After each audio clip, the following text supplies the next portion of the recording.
world. I'm here at Canoe Beach in Cornwall and I'm here to review a folding canoe. It's called MyCanoe Duo and it fits inside my tiny car. Ta-da! So this is a two-man canoe which weighs around just under 20 kg and it can carry up to 220 kg, which is about 4 of me. I've just walked about 100 metres from the car and I'm quite tired. It's quite heavy, but totally doable. I've swapped sides a few times, had a few rests, but I can still do it on my own, which is good. This has a life, according to MyCanoe, of 20,000 folds. So that's 20,000 trips on the water, and it's made of a double-layered marine-grade polypropylene, which is pretty bomb-proof, but also malleable enough to be able to move it through its folds. After a few practices, it now takes me just over 5 minutes to set up the canoe on my own, and it's even faster with the help of someone else, which is amazing. You will, however, notice my semi-deliberate mistake in this setup in that I failed to tuck the ends of the gunnels under the front and back edges of the canoe. Thankfully, it didn't affect the stability of the canoe at all. In fact, it's super stable, but it did affect the tracking slightly. So once I'd figured it out and got it set up properly, it was cruising along much, much nicer.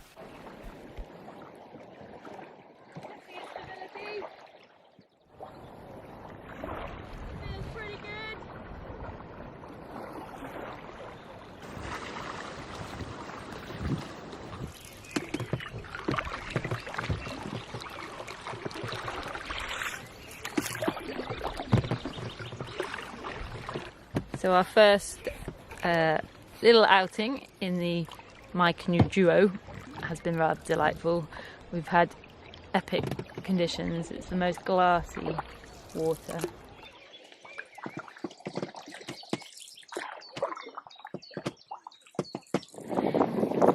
We're on the Helford River in Cornwall today. As you can hear probably and see, it's pretty windy. Although it has calmed down a bit since we first got on at the mouth of the estuary, which was probably 15 to 20 mile an hour winds and a swell of up to 2 foot, I would say. The canoe dealt with the swell with absolute no problems. Going across the swell, the stability was amazing, and then with the swell behind us, pushing us upstream, it just cruised along. I think there was a little bit of flex in the canoe actually, which was probably a good thing because it didn't feel like we were jerking down the swell as it took us. Really, really pleased with that, and haven't had the stability, extra stability things on that you can get. Haven't felt the need for them. Been really pleased with how great it feels, to be honest. Tomorrow, paddling back upwind might be a different story, but we shall see. So we're actually going upstream here, camping overnight. So we have a fully packed boat, and we've still got loads of room at the front. I've got a whole other dry bag. We've got a big one in the middle. Again, could have another one here if we needed, and then more room behind the seat where we've got just a tool bag currently on some water. The only negative of having a loaded boat is when you're lifting it out of the water, it tends to buckle ever so slightly. So we've been having to lift it from the middle, either side, and kind of lift drag to prevent that slight buckling. Otherwise, 2 thumbs up for canoe camping so far. As it turned out, the headwind was no problem the day after. But I wouldn't want to capsize in this thing, especially carrying extra gear for camping. Though it does float fine when it's swamped, the extra weight of the gear could cause some problems when trying to right it. So the seats can be a little bit clunky to set up. Once you know how to do it, they're actually really easy. But a really good tip is to make this bend a bit more flexible before you try and set it up. In fact, both of these bends. So really get on top of it, this one, and then the same on this one, especially this one. And do this before your first few uses. it'll just make fitting it together that much easier. So once you've done that, you pull these straps around and velcro them down, and then you've got a pretty rigid little seat. And then clipping it in, you want to match up. There's these little paddle symbols. Make sure they're both facing the same direction.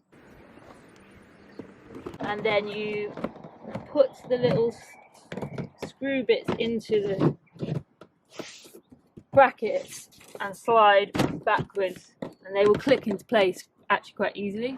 Taking the seats off is really, really easy. There's these little toggles here. You simply pull it back and then shift it so that the fixings come out of the brackets, and then pull it away from the side of the boat. Again, you might need to loosen these straps just to give the whole boat a bit of leeway, and then you can do the same on the other side. Though it does seem to excel in choppy and rough conditions, it paddles like a dream in calm waters too. It turns quickly, glides with ease, tracks pretty well, and is also really comfortable to sit in.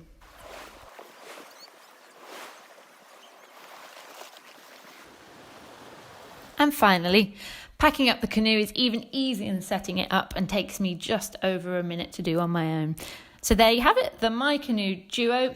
It's super stable, it's packable, it's carryable on my own, it fits in my tiny car, and I love it.